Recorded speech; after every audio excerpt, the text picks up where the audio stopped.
ইংরেজবাজার এখনও প্রার্থী দিতে পারলেন না বিজেপি। ধোঁয়াশায় নেতৃত্ব থেকে কর্মীরা।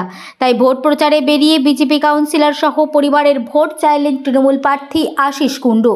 শুক্রবার ইংরেজবাজার পৌরসভার ২৬ নম্বর ওয়ার্ডের কলতাপাড়া এলাকায় তৃণমূল সমর্থনে ভোট প্রচার করলেন প্রার্থী আশিস কুণ্ডু।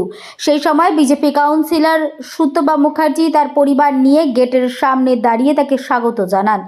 তারপর প্রার্থী কাউন্সিলরের কাছে আবেদন করেন তার পরিবার সহ ভোট যেন তৃণমূল কংগ্রেস দেন।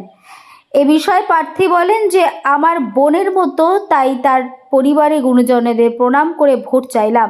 তিনি আরও বলেন বিজেপি এখন পর্যন্ত প্রার্থী দিতে পারেননি। বিগত দিনে যিনি বিজেপির বিধায়ক ছিলেন তাকে মানুষের কাছে পায়নি, এলাকায় কোনো উন্নয়ন করেনি। তাই ইংরেজবাজারের মানুষ এবার তৃণমূলকে দুহাত ভরে আশীর্বাদ করবে। অন্যদিকে ইংরেজবাজারের বিজেপি কাউন্সিলর সুতপা মুখার্জি বলেন যে কোনো দলই প্রার্থী আসতে পারে, তার অধিকার অনুযায়ী ভোট চাইতেই পারে। তাই আমার পরিবারের ভোট চাইলে পাড়াতে প্রচারে এসেছে, তাই তাকে স্বাগত জানিয়েছি।